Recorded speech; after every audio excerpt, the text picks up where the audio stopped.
literatúrou mňu toto je jedno z najromantickejších miest ostrova.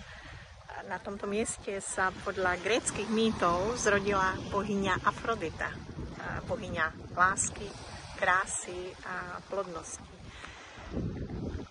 Tu sa zrodila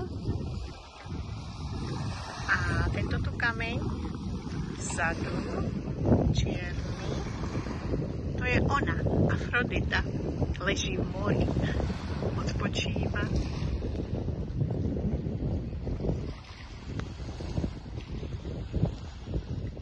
Toto je skupinka cestovnej kancelárie Avema.